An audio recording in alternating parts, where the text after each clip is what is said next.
राधे राधे। कुंज बिहारी श्री हरदास। आज हम सभी पुरुषोत्तम मास महात्म की संपूर्ण कथा के अंतर्गत 24वें अध्याय की कथा का श्रवण करेंगे और आप सब अपना ध्यान बांके बिहारी जी महाराज के पावन श्री चरणों में केंद्रित करें और कथा का आनंद लें। नमः कुंज बिहारिण्य, नमः कुंज बिहारिणे, स्वामी श्री हरिदासाय गुरुनाम गुरुवे नमः। सब द्वारन को छोड़ के आए तेरे द्वार, हे वृषभान की लाडली सबकी ओर निहार। राधा मेरी स्वामिनी, मैं राधे जू को दास, जन्म जन्म मोहे दीजियो श्री वृंदावन को वास। वृंदावन सो वन नहीं, नंद गांव सो गांव, बंसी बट सो बट नहीं, कृष्ण नाम सो नाम। तो आप सब श्री राधा कृष्ण के नाम का आश्रय लेते हुए 24वें अध्याय की कथा का श्रवण करें। मणिग्रीव बोला, हे द्विजवर, मैं विद्वानों से युक्त सुंदर चमत्कारपुर नगरी में अपनी पत्नी के साथ रहता था। धनाढ्य पवित्र आचरण वाला एवं परोपकारी होने पर भी मुझ में प्रारब्धवश खराब बुद्धि उत्पन्न हुई। मैंने अपनी दुष्ट बुद्धि से अपने धर्म का त्याग करते हुए नित्य पर स्त्री का उपभोग किया और ना पीने योग्य मदिरा आदि वस्तुओं का पान किया। इस कारण धन की कमी होने पर मैं चोरी, लूटपाट आदि हिंसक कार्यों में रहने लगा। तब मुझे मेरे बंधुओं ने त्याग दिया। उसके बाद महाबलवान राजा ने मेरा धन लूट लिया और जो कुछ घर में शेष बचा सो बांधवों ने ले लिया। इस प्रकार सभी से तिरस्कार किया हुआ मैं वन में रहने लगा। वन के घोर दुखों से दुखी मैं दुरात्मा नित्य प्रति जीव हिंसा करके अपनी स्त्री सहित जीवन निर्वाह करता हूँ। हे ब्राह्मण, अब आप मेरे ऊपर कृपा करो। मेरे पूर्व जन्म के कारण ही आप इस गहन वन में आए हो। हे महामुनि, स्त्री सहित हम दोनों आपकी शरण में हैं। आप अपने उपदेश रूपी प्रसाद से हमें कृतार्थ करें, जिससे हमारा यह घोर कष्ट क्षण भर में नष्ट हो जाए और अतुल वैभव प्राप्त कर हम भी यथेष्ट विचरण करें। उग्रदेव जी बोले, हे महाभाग, तूने मेरा अतिथि सत्कार किया है, इससे तेरा कल्याण होगा।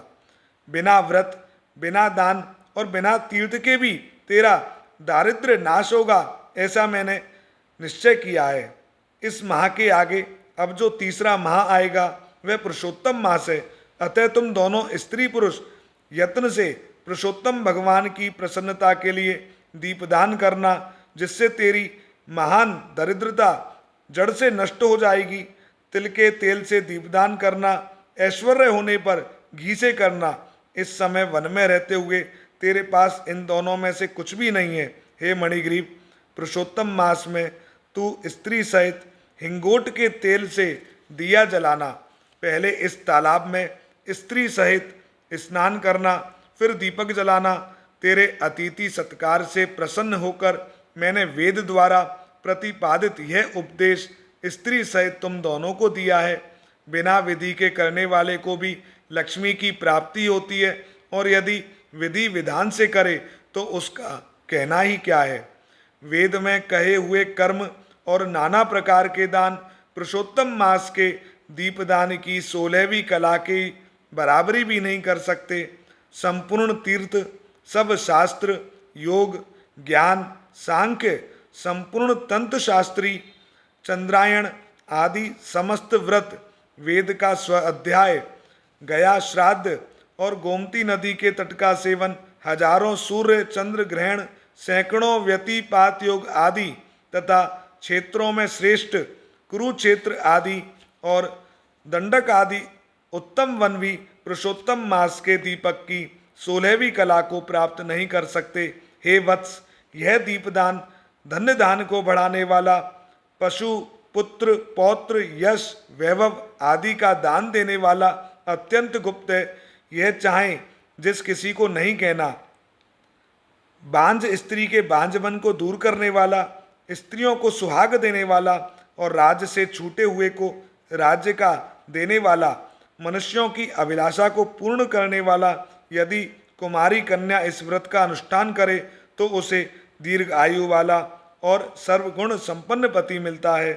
स्त्री की इच्छा करने वाले को श्रेष्ठ, सुशील और पतिव्रता स्त्री प्राप्त होती है। विद्यार्थी को विद्या प्राप्त होती है। सिद्धि का इच्छुक श्रेष्ठ सिद्धि प्राप्त करता है। गड़ा खजाना चाहने वाले को खजाना मिलता है और मोक्ष की इच्छा करने वाला मोक्ष पाता है। जो पुरुष बिना विधि व बिना शास्त्र की मत के कहीं भी दीपदान करता है तो भी वह संपूर्ण मनोकामनाओं को पाता है। हे वत्स, जो विधि से नियम अनुसार दीपदान करे तब तो कहना ही क्या है। अतः श्री पुरुषोत्तम मास में दीपदान अवश्य करना चाहिए। यह मैंने तुम्हें महादरिद्र नाशक योग बताया है। मैं तेरी सेवा से बहुत प्रसन्न हूँ, तेरा कल्याण हो। अगस्त जी बोले, ऐसा कहकर वे योगी श्रेष्ठ ब्राह्मण दो भुजा वाले मुरलीधर हरि का स्मरण करते हुए प्रयाग को चले गए। वे दोनों स्त्री पुरुष अपने आश्रम से उग्रदेव के पीछे पीछे जाकर और उनको दूर तक पहुंचाकर नमस्कार करके प्रसन्नचित्त हो वापस लौटे। पुरुषोत्तम मास की राह देखते हुए ब्राह्मण की भक्ति में तत्पर दोनों स्त्री पुरुषों ने अपने आश्रम में 2 महीने का समय बिताया। 2 मास बीतने पर सर्वश्रेष्ठ पुरुषोत्तम मास आया। तब गुरु की आज्ञा से दोनों ने पूरे मास प्रेम सहित ऐश्वर्य प्राप्ति के लिए तेल का दीपदान किया। तब वे निर्मल मन होकर कुछ समय बाद मृत्यु को प्राप्त हो स्वर्ग को गए। वहाँ अनेक प्रकार के सुख भोग कर भरतखंड में उग्रदेव की कृपा से द्विज वर्ण में जन्म को प्राप्त हुए। पूर्व जन्म में मृग हिंसा करने वाला जो मणिग्रीव शूद्र था, वही तू इस जन्म में राजा वीरबाहु का पुत्र चित्रबाहु के नाम से प्रसिद्ध हुआ।